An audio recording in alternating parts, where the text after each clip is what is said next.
Hi everyone, hope you're doing well from wherever you're watching this channel, depending on your time zone.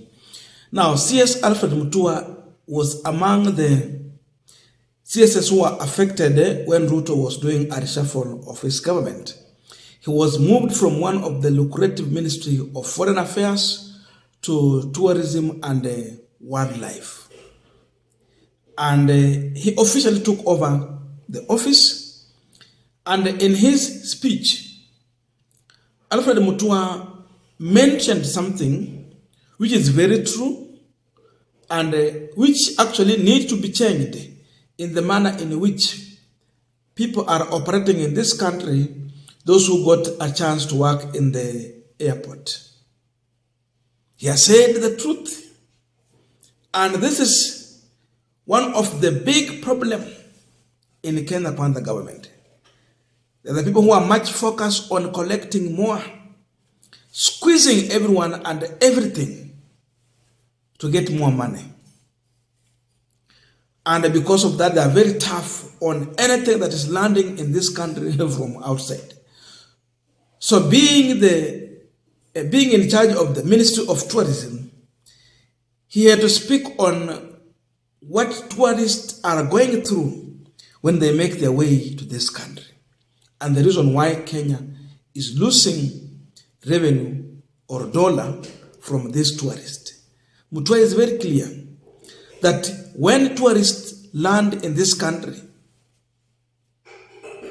they go through a lot of embarrassment and harassment from the airport staff, especially those who are in charge of mambo ya KRA ushuru. According to Mutua, KRA people have bad manners. They are using outdated means to try and regulate in terms of what comes to this country and what gets out of this country. In fact, alisema kwa Kiswahili ya kwamba watu wa KRA wako na tabia mbaya zile zimekaa hapo from 1970s. Ukikuja kwa airport unaambiwa fungua bag yako. Imagine it has gone through scanning. Hayuko na weapon. They don't suspect anything. Lakini wanakuambia fungua bag, they want to check inside. Waanze kutoa nguo one by one. Wanaangalia huko na how many. In fact, they focus on electronics. And by the way, when I speak, I'm speaking from a point of experience. I've gone through this. And even I got one of my friends narrated a story to me on how he was harassed just because he bought a watch for his mom. My friend Richard was traveling somewhere from Dubai to Kenya, and he had just bought a watch for his mom. The kind of embarrassment and harassment. Then they ask you to pay. So wanatoa vitu zako one by one and they target electronics. Watoe nguo, chupi za ndani na nini. So after tourists going through all this embarrassment, they don't see a reason of coming back to Kenya. Instead, they opt for other countries, but not come back. This is the truth. And this government is even focusing more on that one to ensure that they are inspecting everything. Sababu haja yao ni pesa. Ile nyawajali ni kwamba how much do they lose when these tourists don't come back. They focus on what can we get from him. What can we squeeze from him? RJKI. But they don't see how much is he coming to spend in terms of dollars in our economy. Listen to Mutua shortly. Then from here we're going to continue with this discussion. When our tourists come, amebeba kamera mbili, amebeba viatu, anataka kuja shopping, anataka kuja kwa wengine, akifika pale KRA, anaambiwa afungue mfungo yake, ando yake inashikwa na kalamu inachoa kando hivi namna hii, wanatafuta sijui kamera mbili iko hapo, sijui kiatu mbili, perfume umeletea nani hapa. We harass our visitors when they come to this country at the airport. And then we wonder why they don't come back. You go to Rwanda, they don't harass you. Kwani Rwanda doesn't collect taxes. You go to South Africa, they don't harass you. Kwani South Africa doesn't collect taxes. You go to Dubai, they don't harass you. Why are they harassing our visitors here? You know, mama anatoa chupi yake inawekwa kando na watu wa KRA hapo kando adharani. They'll never come back to Kenya. And we wonder, why did we come to number 4? Why are people not coming to Kenya? So you have to present the right optics. People have to get that warm feeling. You go to Singapore today, nobody harasses you. You go to the Seychelles, you go to the Maldives, nobody opens your bag. You're a tourist. You know what I mean? So those are some of the things that we need to correct, and now you have the right leader to correct it for you. Yeah.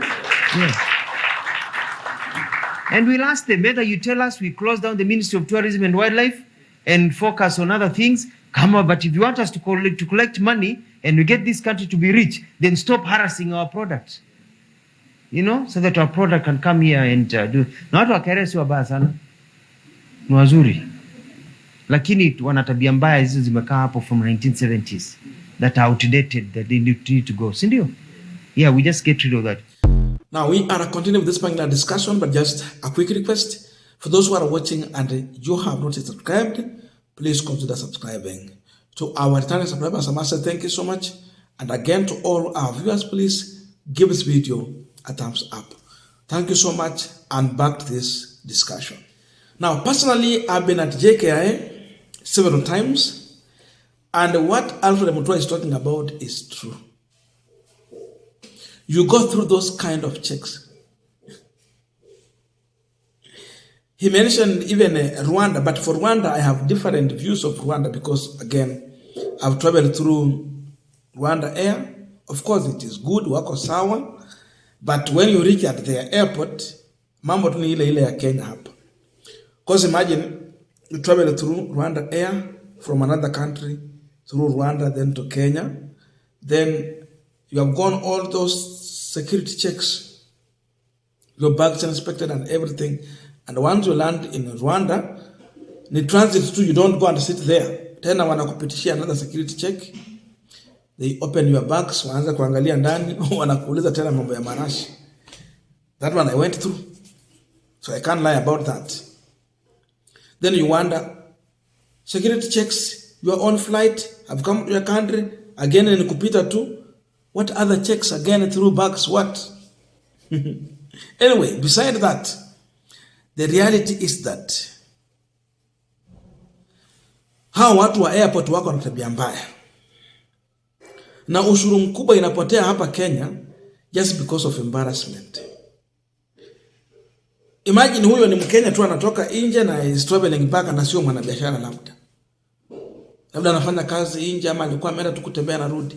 What about tourists? Wanapitia mambo magani?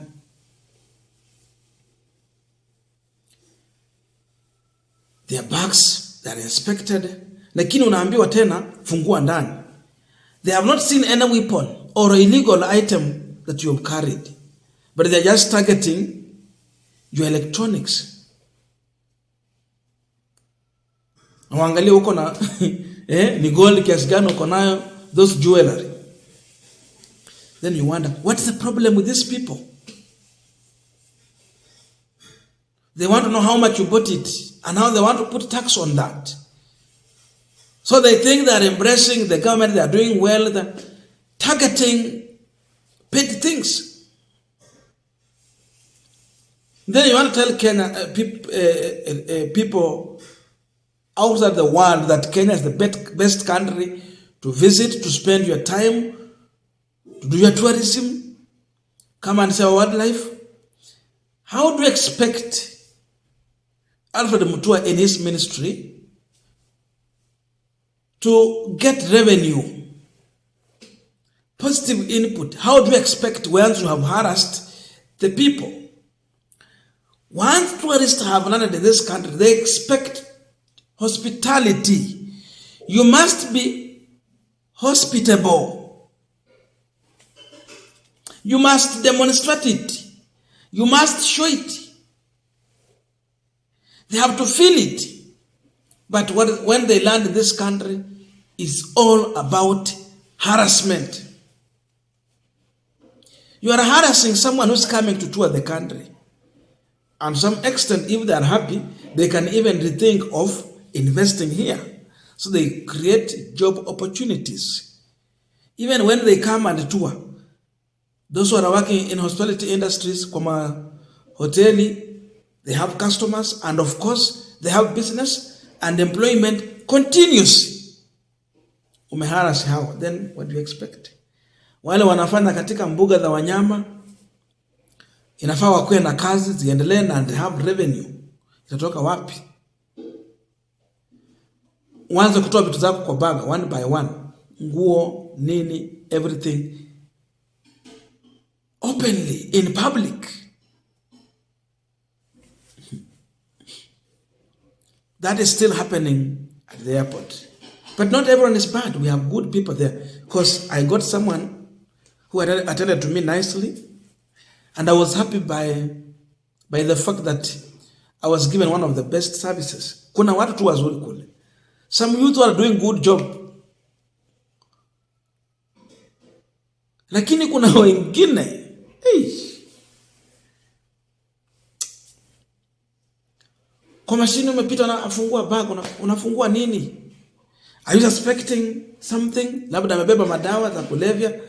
No such kind of suspect. Lakini you're just harassing someone, fungua bag because you are targeting. Yani wamezoea mambo ya hongo, upewe hongo pia kwa vitu ambazo hazina msingi. Na hii serikali iko na hiyo tabia pia. Kuna mbinu za collect ushuru, angalieni pale pa kutoa ushuru.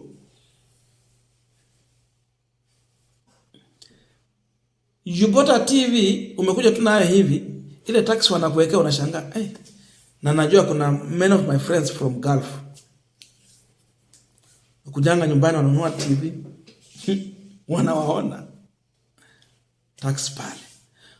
Uko tuna simu kama 2-3, they start questioning, then you wonder, zingine ni za kazi. They question too much. Uko tuna laptop kama 2-3, they question. Hey, and because of this, Kenya is losing a lot. They focus on small things. They want, to be tipped every time. Hata sio tip, they want to be,